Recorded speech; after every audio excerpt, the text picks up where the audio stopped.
Thank you very much. So, Professor Finberg, could you give your comment now? Okay, so I want to thank you first for inviting me to the conference and also to comment on these three very impressive surveys of Japanese philosophy of technology. We've seen three different perspectives.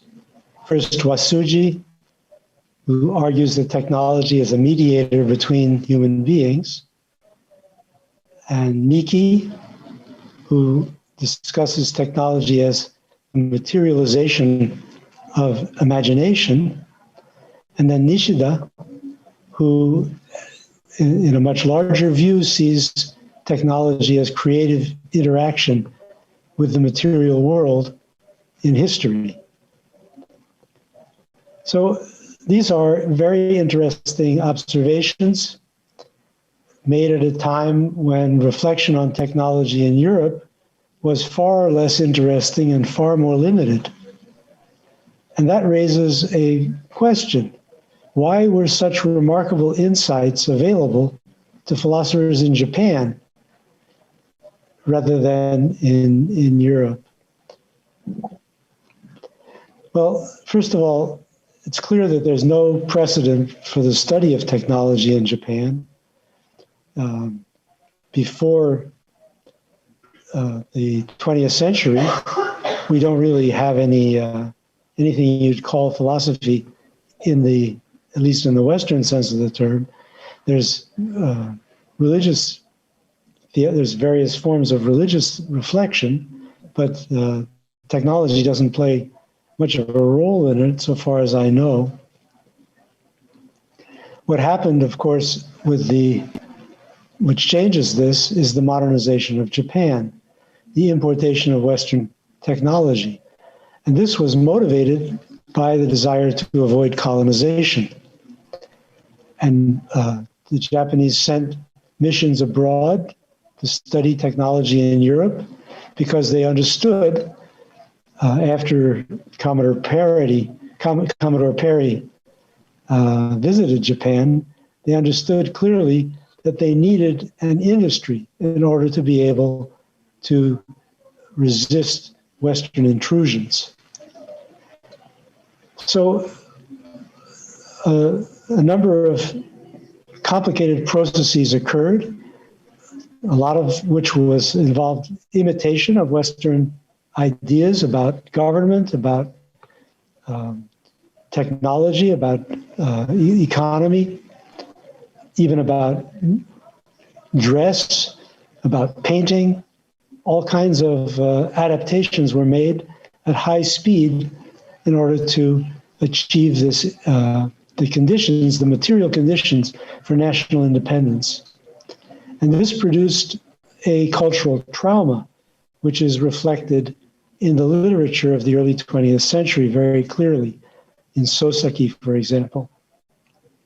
So it's the speed of change and the alien character of the technologies that are imported and the cultural conditions for the use of those technologies that provokes in these philosophers a philosophical response.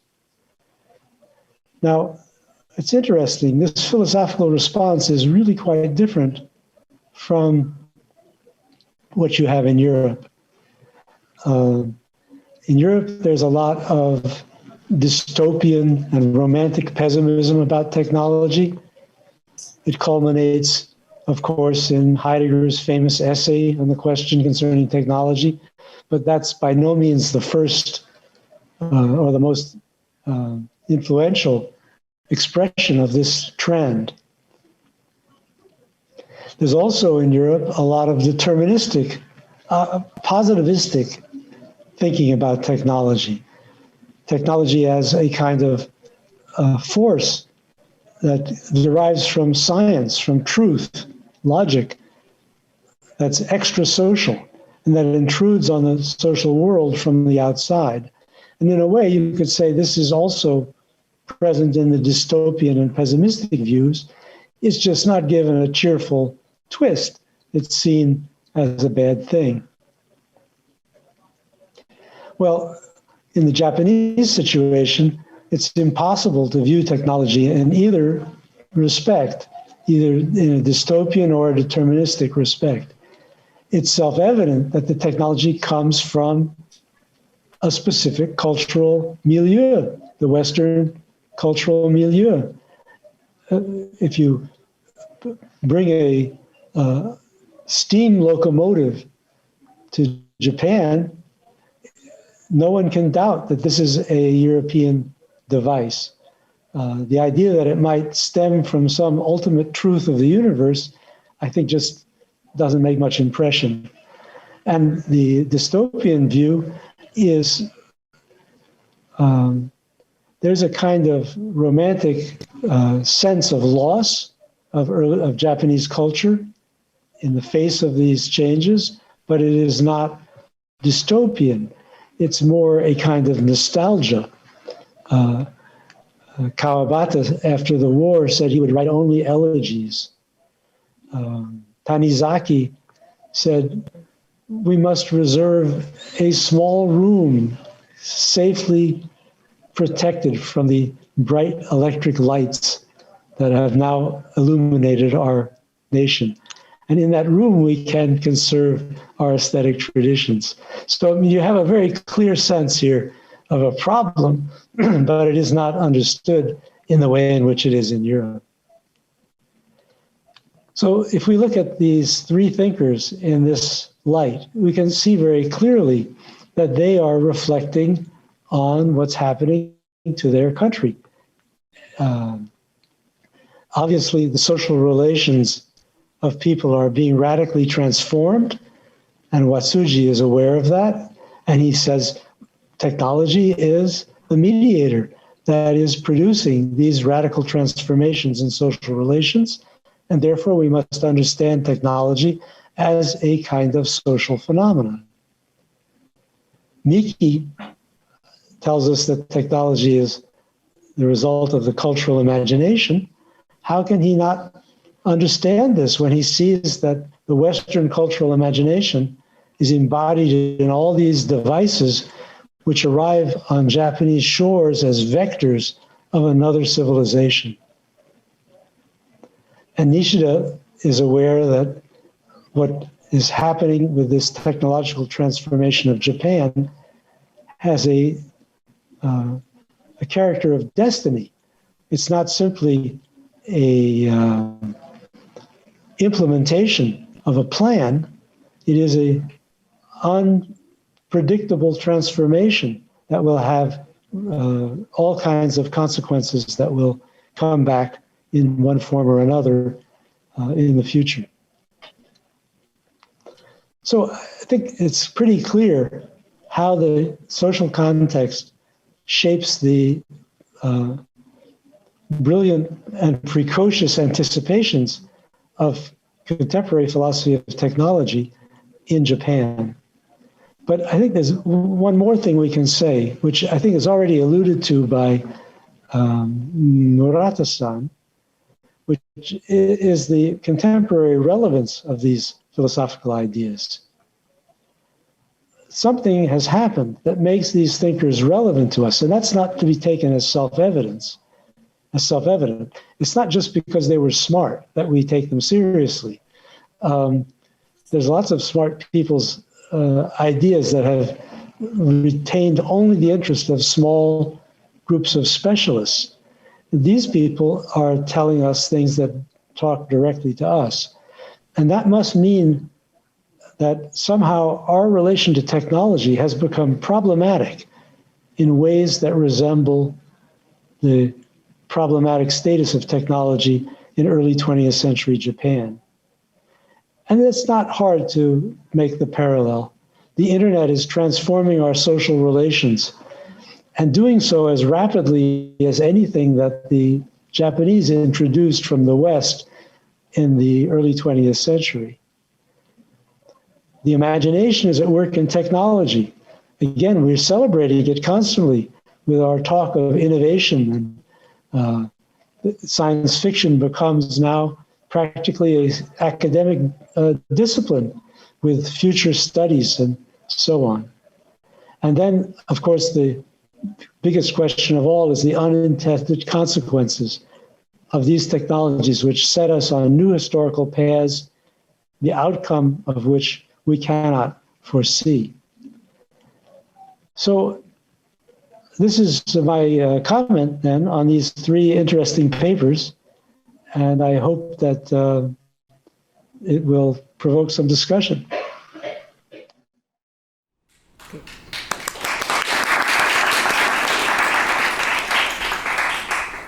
Thank you so much, Professor Finberg. To the philosophy of technology constructed by three main figures of Kyoto School, he added some interesting and important points, such as modernity, science, or cultural difference, etc. So with this question point, let's discuss. So please let me know if you have question or comment on-site audience and online audience, please. I see a question. Hi, sorry, that's from me. Yeah, thank you very much for the very interesting panel. And I thought it was very interesting that Professor Feinberg was talking about, social media and social technologies. And so in that sense, I thought that Inotsuka Sensei's talk about the Watsuji could potentially be, really connect there, this idea of the Ningense, the sociality of technology. But I was wondering, just a small question. I agree with most of what Inotsuka Sensei was saying, but I was just wondering why Inotsuka-san referred to this idea of when you innovate, you're like getting in advance what the totality was already feeling. But I wonder, the question of how to interpret that, I wonder why you interpreted it as what society expects. Because in a sense, Watsuji himself already referred to, the strife and sacrifice of people who are trying to, who are trying to innovate and get rejected by society, which is kind of suggesting that just because you're doing something on a social intuition level doesn't mean that society is expecting it. So maybe there's a creativity there, which is maybe weak, but I don't know. I want to hear more about what you have to say. Thank you. Thank you so much. Thank you very much. Let me share the slide again. So you are talking about this slide, right? Yeah, that's the one. Yeah, this is the one. Yeah, I interpreted this word "else" as expecting, because the individual changes the consciousness of the whole. When an individual changes the consciousness of the whole, it can be said that individual forms what the whole already felt. So it's rather not this word felt. It's not just a negation of the already existing form, but as it shows, individual forms what the whole already felt. So it's about the new form. So I interpreted as expecting. I expected. But also, I think you can see the note here. 個人が戦いを通じて全体の意識を変えるという場合、その個人は全体意識においてすでに感じられていたことをあるべき形に結成したと言える。したがってそれは本来全体生活の働きなのであって、個人はその先駆的役割を務めたに過ぎない。しかし、また個人が発動し、率先することなしには、その動力は表面化してこない。So, it's really actually it's not about the context itself is saying that individual is a part of the whole, and the whole is already providing the basis, and not just the, what can I say, not the whole is filling the, as you say, I cannot see your comment, but the whole is sacrificed or striving, but already expecting some new form, and the individual is making it in realizing the form. Do you get why? Yeah, it's all right. I don't want to get too technical, but yeah, thank you. I see where your interpretation is coming from. Thank you very much. And yes, I suppose that my colleague, Professor Chin-Yuan Jen, you have a comment. Oh, no, I think it's from Arisaka Sensei. So thanks very much. Thanks very much for your comment. I think that's really interesting. It's also, I think it's true for Japan's case. The difference was sort of obvious in the way that within Europe that is not so discernible. I just wanted to say one area that I really see a difference between technologies being developed in Japan and sort of a sentiment now in European and American context. Sometimes you see that in the humanoid robotics, how robots are portrayed, the dystopian views are sort of a predominant, right? In the West, the robots will take us over, and then AI is threatening, and then the robots are always portrayed as these gigantic things that destroy us all, and so on. But in Japan, the robots are part of our world, and they are sort of cute, and they have cute little movements and voices, and they dance, and they are by no means dystopian. Yeah, and then in a way that reflects these Watsuji-like idea much more strongly, that they are part of our, part of us, so to say. Yeah, our creativity and the expression of it, much more so than the other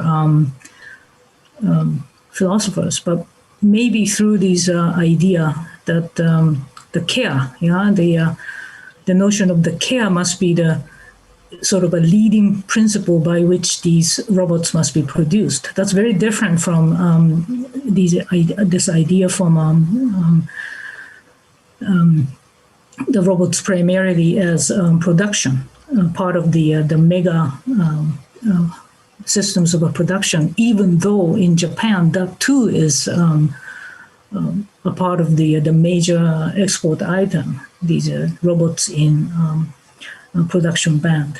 But anyway, what Professor Feinberg was explaining, that is also expressed in this book, if you are sort of curious about the details of in context of modernity in Japan. Okay, thanks. Can I, since you mentioned the book, it's published by Chisokudo in Japan, and it's available on Amazon, and it's very cheap. It's called Nishida Kawabata and Modernity in Japan, I think. I can't remember the exact title. Japanese response to modernity. I put it in Japanese response to modernity, right? I put it in the chat. Yeah. Yeah, can I add some comments or questions concerning what Arisaka-san said and Professor Feinberg said? Sure.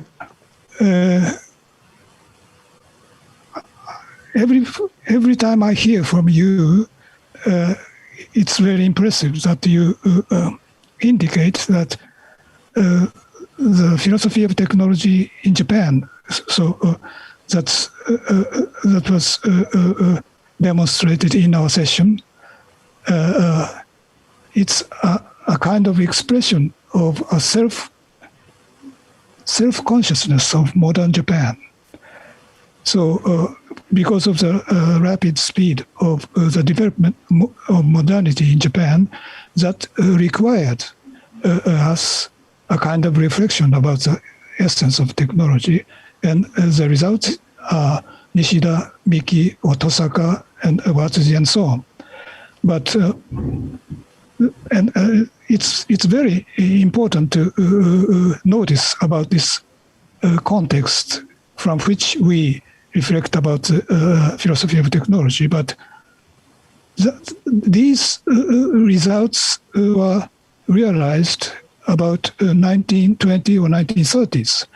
That's exactly the case in which Japan was, so to speak, going to the military state after the modernization. That's only one possible result, but we went to this direction.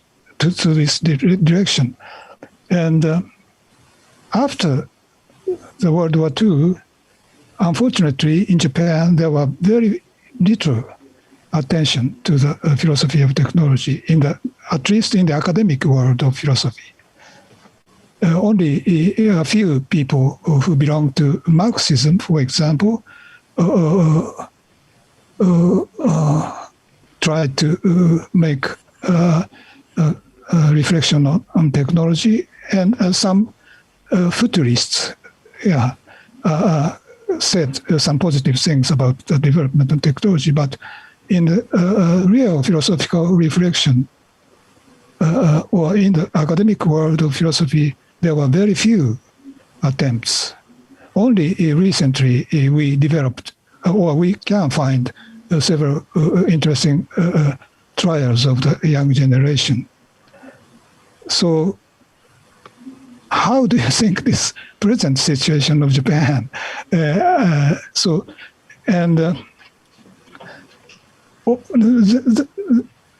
think that's not so directly related to what Arisaka-san said, but for example, we sometimes say that Japanese people have no fear against the development of human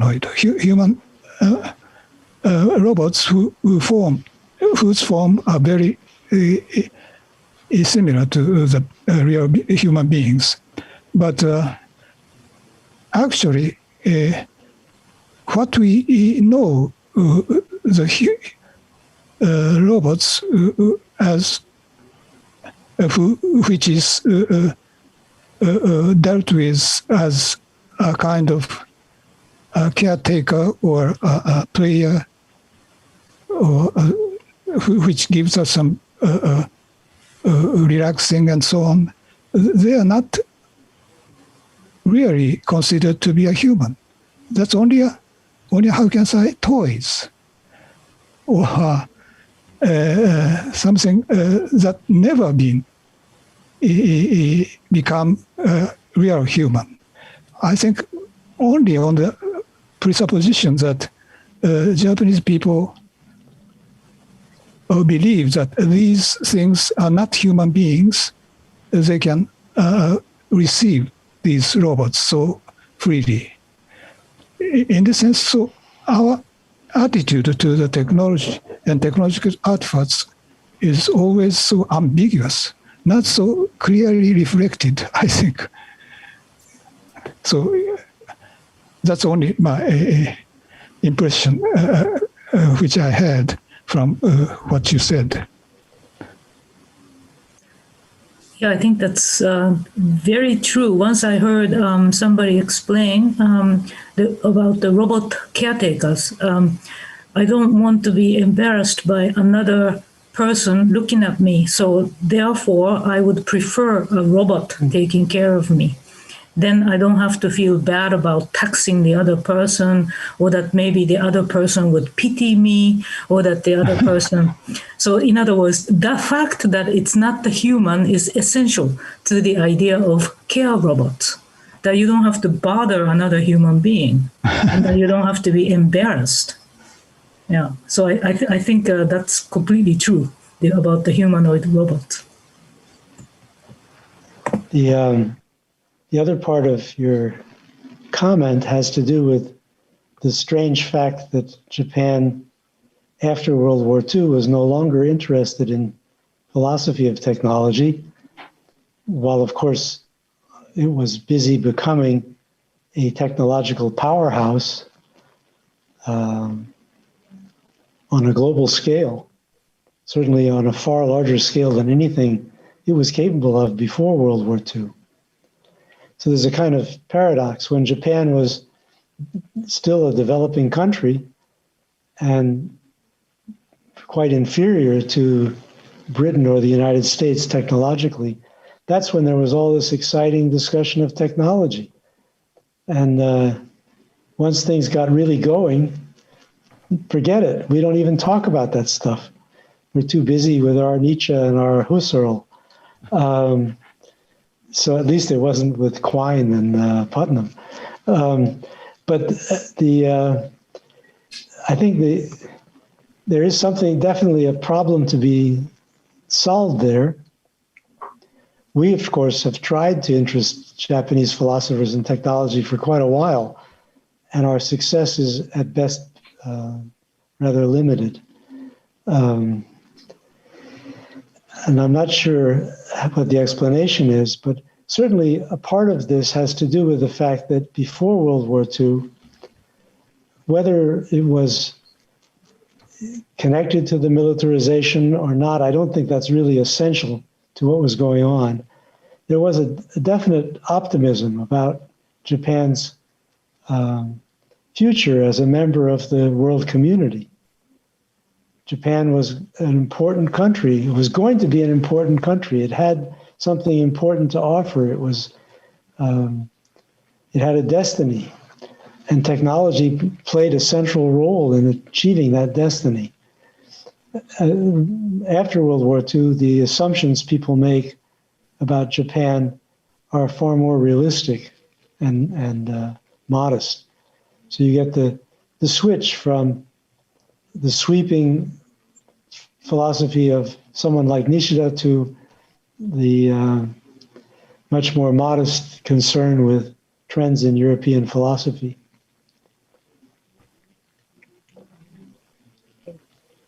I don't know if that's a satisfactory answer, but that's the best I can do. Thank you. Thank you very much. Maybe now I have to close this panel session. Inutsuka Sensei gave one question to Murata Sensei, question about the position on nature in Nishida, but I'm very sorry, the time for discussion is extremely limited, and we should advance, change this session. So I'm very sorry. I close this session. So thank you. Thank you. Thank you very much.